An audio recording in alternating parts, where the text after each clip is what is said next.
বিদ্যার জ্ঞান ফিরেছে বলে রাজদীপকে ভয় দেখালো রিক। হ্যাঁ বন্ধুরা, এমনটাই দেখা যাবে। বিস্তারিত জানতে ভিডিওটিতে লাইক দিয়ে শুরু থেকে শেষ পর্যন্ত দেখতে থাকো। গল্পের শুরুতেই দেখা যাবে রাজদীপ বলতে থাকে, আমি তোমাকে অনেক ভালোবাসি বিদ্যা, অনেক ভালোবাসি। তখন দেখা যায় বিদ্যা উঠে বসে আর বলতে থাকে, আপনি তো দেখছি খুব ভালো ড্রামা করতে পারেন, আপনার কোনো তুলনা হয় না। তখন তখন এই কথা শুনে রিক বলতে থাকে, ভালোবেসে আমি সবকিছুই করতে পারি, আর তোমাকে তোমাকে ভালোবাসি তো তাই তাই সবকিছুই করতে পারি, সব স্যাক্রিফাইস আমি করতে পারি, বুঝতে পেরেছো? তখন তখন দেখা যায় বিদ্যা বলতে থাকে, আমাকে আমাকে বেরোতে হবে। তখন তখন রিত বলতে থাকে, ছোট্ট একটা কাজ করে ফেলি, ছোট্ট একটা টোপ দিয়ে ফেলি। এদিকে এদিকে দেখা যায় রাজদীপ তোষা ব্যানার্জিকে বলতে থাকে, আমি যেহেতু আপনাকে কথা দিয়েছি যে আপনার মেয়েকে আমার বাড়ির বউ করে নিয়ে আসবো, ঠিক সেই জন্য আমি আপনার কথাটা রাখবো। আমি আমি কথার খেলাপ করি না। আমি আমি আমি আপনার মেয়েকে এবারের বউ অবশ্যই করব। আর এখন এখন ফাগুন এ বাড়িতেই থাকবে। আর প্রমাণ যেগুলো আছে সেগুলোর দ্বারাতে সবকিছু প্রমাণ হয়ে যাবে যে ঋতু ফাগুনের বিয়ে হয়েছে। এরপরে এদিকে দেখা যায় তখনই পৃথা এসে বলতে থাকে, বাহ, তোমাকে দেখে তো আমি অবাক হয়ে যাচ্ছি। তোমার তোমার কোনো তুলনা নেই। তুমি যে কথাগুলো বলছো সেগুলো যে ভিত্তিহীন, তোমার কি মনে হচ্ছে না তুমি নিজের ছেলেকে বলে দিচ্ছ? ছি ছি মিস্টার রাজদীপ চ্যাটার্জি, তোমাকে দেখে আমার সত্যি করুণা হচ্ছে। তখন তখন এই কথা শুনে রাজদীপ বলতে থাকে, মুখ সামলে কথা বলো পৃথা, মুখ সামলে কথা বলো। এবার কিন্তু বাড়াবাড়ি হয়ে যাচ্ছে। তুমি তুমি এসবের মাঝখানে কথা বলবে না। তখন পৃথা বলতে থাকে, আমাকে জ্ঞান দিতে এসো না। আমি আমি যে আমি আমি জানি আমার কোথায় কি বলতে হবে। আমি আমি জানি। তুমি বুঝতে পারছো না, তোমার ছেলেটা কষ্ট পাচ্ছে, তোমার ছেলেটার জীবনটা নষ্ট হয়ে যাচ্ছে। আর এই মেয়েটাকে তো ও কিছুতে মেনে নেবে না। তারপরেও তুমি কেন ওর গলায় একে ঝুলিয়ে দিতে চাইছো? তখন তখন সিঞ্জয় বলতে থাকে, প্লিজ দিদি, তুমি এখানে কথা বলো না। তখন তখন তোষা ব্যানার্জি বলতে থাকে, মিস্টার রাজদীপ চ্যাটার্জি, এখানে কিন্তু আমরা যেচে আসিনি। আপনি আমাকে আমাকে নিমন্ত্রণ করেছেন বিধায় আমরা এসেছি, তার বাইরে কিন্তু কিছুই নয়। তাই তাই সিন ক্রিয়েট করতে বারণ করুন, আর আমাদের যেন কোনোভাবে অপমান না করে। তখন তখন এই কথা শুনে চিঞ্জয় বলতে থাকে, প্লিজ দিদি, আপনি কিছু মনে করবেন না। কারণ কারণ দিদি ভাই একটু ওরকমই। দিদি ভাই সবসময় পিঞ্চ করে কথা বলে, দিদি ভাইয়ের কথায় কিছু মনে করার প্রয়োজন নেই। তখন তখন পিহু বলতে থাকে, কেন মনে করবে না? অবশ্যই অবশ্যই, উনি উনি তো ঠিকই বলছে। আর এরা এরা যেটা করছে সেটা কি আদৌ ঠিক হচ্ছে? আর সঞ্জয় দেবী, আপনিও তো একটা একটা মেয়ে হয়ে আরেকটা মেয়েকে এভাবে এভাবে দূরে ঠেলে দিতে পারছেন? আরেকটা মেয়ে সর্বনাশ করতে মেতে উঠতে পারছেন? আপনাকে দেখেও আমার মনে হচ্ছে যে আপনি আপনি এদের দলেরই লোক। তারপরে দেখা যায় তখন তখন পৃথা বলতে থাকে, আচ্ছা ফাগুন, তোমার লজ্জা করছে না? তুমি এভাবে এভাবে একটা মেয়ে হয়ে অন্য একটি মেয়ের আর সে তোমার দিদি, তুমি এটা কি ভুলে যাচ্ছ? তখন তখন দেখা যায় পৃথার কথা শুনে ফাগুন বলতে থাকে, আমি আমি রাজদীপকে ভালোবাসি, আমি ভালোবাসি ওকে, আর ওর সঙ্গেই থাকতে চাই। আমি ওকে ওকে নিজের স্বামী বলেই মানি। তখন তখন দেখা যায় তোষা ব্যানার্জি বলতে থাকে, বুঝতে পেরেছেন আমার মেয়ে কি বলেছে?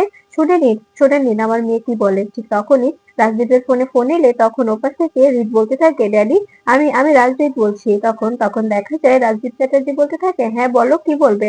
তখন তখন রিত বলতে থাকে, আচ্ছা ওকে ড্যাডি, তোমাকে একটা কথা বলার জন্য ফোন করলাম। তখন তখন এই কথা শুনে রাজদীপ বলতে থাকে, হ্যাঁ বলো, কি বলবে তুমি? তখন তখন রিত বলতে থাকে, আসলে আসলে জ্ঞান ফিরেছে বিদ্যার জ্ঞান ফিরতে বিদ্যা হয়তো আর বাঁচবে না। ওর অবস্থা অনেকটা ক্রিটিক্যাল। ও কোনোভাবে নিজেকে কন্টিনিউ করতে পারছে না। তাই তাই ওর জ্ঞান ফিরেছে, আর ওর শেষ ইচ্ছা হচ্ছে আমার আমার হাতে সিঁদুর পরবে। তাই আমি ওকে সিঁদুরটা পরিয়ে দিয়েছি।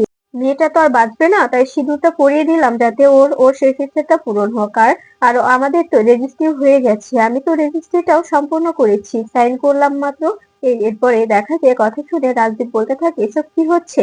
এসব কি বলছো তুমি? তুমি কেন এসবে জড়ালে নিজেকে? তোমাকে এসবে জড়াতে কে বলেছে? তুমি কেন সাইন করলে? কেন কেন ওকে বিয়ে করলে? তখন তখন রিত বলতে থাকে, আমি তো ওকে ভালোবাসি, আর ওর শেষ ইচ্ছা হচ্ছে ও আমার হাতে সিঁদুর পরবে। ওর ইচ্ছে হচ্ছে ও যখন ও যখন চিতায় উঠবে, ওর ওর সিঁথিতে সিঁদুর থাকবে, হাতে শাঁখা পলা থাকবে, পায়ে পায়ে আলতা থাকবে। এই তো সামনে দাঁড়িয়ে আছে আমার আমার উকিল, যে যে আমাদের এই যে রেজিস্ট্রিটা সম্পূর্ণ করে দিল। তখন এই কথা শুনে ডক্টর বলতে থাকে, আমি তো ডক্টর, আপনি এসব কি বলছেন? তখন রিত বলতে থাকে, প্লিজ একটু চুপ করুন, আর আপনি এখন এখান থেকে যান। এরপরে রাজদীপ বলতে থাকে, রিত, তুমি কিন্তু এটা ঠিক করোনি। তুমি তুমি এটা কেন করেছো? আমি বিদ্যাকে কিছুতেই বউ হিসাবে মেনে নেব না। তখন তখন রিত বলতে থাকে, কেন মানবে না ড্যাডি?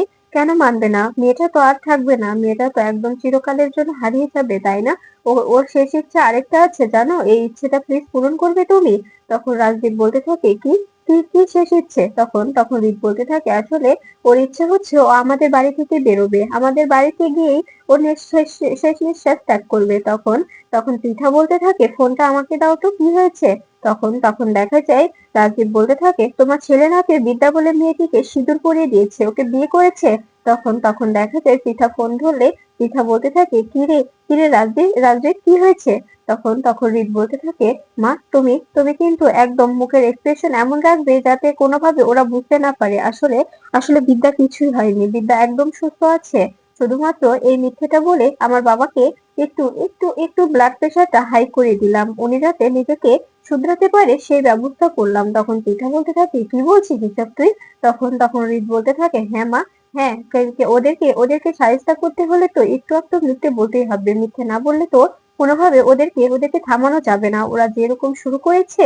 আর আমার মনে হচ্ছে এই কথাটা শুনে আমার ড্যাডির ব্লাড প্রেশারটা একদম হাই হয়ে গেছে, 80/90 থেকে হয়তো বা 200-220 হয়ে গেছে। এ কথা শুনে তখন রিতের মা হাসতে থাকে। এরপরে বিদ্যা বলতে থাকে, আপনার কোনো তুলনা নেই, আপনাকে যে কি বলবো না, আপনি অনেক দুষ্টু হয়ে গেছেন। এরপরে দেখা যায় পৃথা বলতে থাকে, বিদ্যার কাছে ফোনটা দেওয়া যাবে?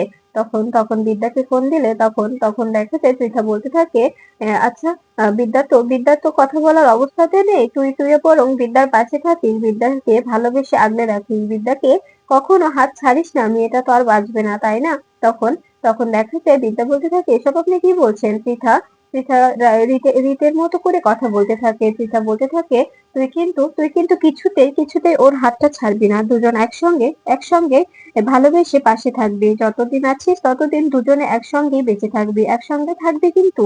এরপরে ফোনটা কেটে দিয়ে তখন পৃথা পৃথা তোষা ব্যানার্জির কাছে গিয়ে বলতে থাকে, প্লিজ প্লিজ আপনি আপনি চলে যান মিসেস ব্যানার্জি, কারণ আমার ছেলে তো বিদ্যাকে বিয়ে করেছে, রেজিস্ট্রি ম্যারেজ করেছে, ও সিঁথিতে সিঁদুর দিয়েছে, তাই এখানে প্লিজ আপনি থাকবেন না। ঠিক তখনই রাজদীপের ফোন আসলে তখন রাজদীপ ফোন রিসিভ করলে নিপুণ বলতে থাকে, স্যার, বড়বাবু সিগন্যাল দিয়ে দিয়েছে, ফোন করেছিল, বলল অ্যাকশন শুরু করে দিতে, আমরা এখন অ্যাকশন শুরু করছি। তখন এ কথা শুনে এ কথা শুনে তখন দেখা যায় বড়বাবুর কথা শুনে রাজদীপ বলতে থাকে, ঠিক আছে, তোমরা নিজেদের কাজ শুরু করে দাও। এরপরে দেখা যায় ফোনটা কেটে দিলেই এদিকে বিদ্যা বলতে থাকে, আপনি এসব কি করছেন, আমি ও বাড়িতে কি করে যাব? তখন রিক বলতে থাকে, কেন, খাতনা করে নিয়ে যাব তো, কিন্তু মিস্টার রাজদীপ চ্যাটার্জিকে তো একটু জ্বালাতে হবে, তাই না? এরপরে দেখা যায় বিদ্যার ফোন এলে তখন বিদ্যা বলতে থাকে, কে বলছেন? তখন ওপাশ থেকে বলতে থাকে, ম্যাডাম, আমি বড়বাবু বলছি, এদিকে কিন্তু সবকিছু রেডি, এরা কিন্তু একটু পরে তো হামলা শুরু করবে, আপনি প্লিজ চলে আসুন। এরপরে ফোনটা কেটে দেয়। তখন বিদ্যা রিতকে বলতে থাকে, আমাকে বেরোতে হবে, ওদিকে ওদিকে ওরা হামলা করার জন্য রেডি হয়ে গেছে। তখন এ কথা শুনে রিত বলতে থাকে, ঠিক আছে ম্যাডাম, আমি আপনাকে নিয়ে যাব। তখন বিদ্যা বলতে থাকে, কি করে নেবেন? আপনি কি কোনো কিছু ঠিক করেছেন? তখন রিত বলতে থাকে, কেন, ডেড বডি করে স্ট্রেচারে করে নিয়ে যাব? আর তখন বিদ্যা হেসে ওঠে। তখন রিত বলতে থাকে, তোমার হাসিটা না অনেক অনেক সুন্দর লাগে, হাসলে তোমাকে অনেক ভালো লাগে। তখন বিদ্যা বলতে থাকে, ভালোবাসেন তো তাই? তখন রিত বলে ওঠে, তুমিও বাসো না, ভালোবাসলে কি হবে বলো, প্লিজ আমাকে ভালোবাসো, আমি তো চাই তুমি আমাকে ভালোবেসে আগলে রাখো। তখন এ কথা শুনে বিদ্যা বলতে থাকে, সে সিচুয়েশনটা এখনো আসেনি, সে সময়টা আসলে অবশ্যই ভালোবাসবো, অবশ্যই বাসবো। এই বলে যখন এই রিত বিদ্যার কাছে আসতে যাবে তখন বিদ্যা বলতে থাকে, প্লিজ, দেরি হয়ে যাচ্ছে, একটা স্ট্রেচার নিয়ে আসুন আর আমাকে নিয়ে চলুন। এদিকে দেখা যায় রাজদীপ পৃথাকে বলতে থাকে, পৃথা, তুমি কিন্তু বাড়াবাড়ি করছো, তুমি একদম একদম ফাগুন ও তোষা ব্যানার্জির সঙ্গে কোনো কথা বলবে না, ওদের সঙ্গে কোনো মিসবিহেভ করবে না, অন্তত পক্ষে ওদের সঙ্গে যদি ভালো ব্যবহার না করতে পারো তবে খারাপ ব্যবহারটা করো না, কারণ ওরা আমার গেস্ট, তুমি আমার গেস্টের সঙ্গে এভাবে কথা বলতে পারো না, তোমার কোনো রাইট নেই। আর তোষা ব্যানার্জি, আপনি প্লিজ ওর কথায় কিছু মনে করবেন না। তখন এ কথা শুনে তোষা বলতে থাকে, না না, কি মনে করবো? ঠিক তখনই রাজরূপ এসে বলতে থাকে, ওদেরকে কিছু মনে করার মতো মন মানসিকতা আছে বলুন, ওরা তো কান কাটা, ওরা যদি দোকান কাটা না হতো তবে এভাবে বারবার ফিরে আসতো না। আচ্ছা আচ্ছা মিসেস ব্যানার্জি, আপনাকে বলি, আপনি আপনি কেন এমন করছেন? আপনি কি বুঝতে পারছেন না? আপনি এক মেয়ের সংসার সাজাতে গিয়ে অন্য মেয়েকে বলে দিচ্ছেন। আপনারা জেনে বুঝে মেয়েটাকে ছুরি মারলেন। মেয়েটা এখন হসপিটালের বেডে শুয়ে কাতরাচ্ছে। আবার এখন নতুন করে কি করতে চাইছেন বলুন তো? মেয়েটা হয়তোবা আর বাঁচবে না। তখন দেখা যায় রাজদীপ বলতে থাকে, "রূপ, তুমি কিন্তু একদম বাড়াবাড়ি করবে না। তুমি ওদের সঙ্গে একদম এভাবে কথা বলবে না। তো এভাবে কথা বলার তোমার কোনো রাইট নেই। এই কথাটা আমি তোমাকে পরিষ্কারভাবে বলে দিলাম।" তখন দেখা যায় কথা শুনে রূপ বলতে থাকে, "হ্যাঁ, তাই তো। আমি কথা বলবো না তো? আমি কথা না বললে তো তুমি সবকিছু ঠিকঠাক ভাবে করে নিতে পারবে। আর ফাগুন, তোমাকে আমি বলি, আচ্ছা আচ্ছা তুমি তো একজন মানুষ। তারপরেও তার থেকে বড় কথা, তুমি একটা মেয়ে। তবে এভাবে নিজেকে কেন ছোট করছো বলো তো? যে তোমার নিজের কি কোনো আত্মসম্মান বোধ নেই? আমার মনে হয় না তোমার আত্মসম্মান বোধ আছে। যদি থাকতো তবে এভাবে সবার সামনে অপমানিত হতে না।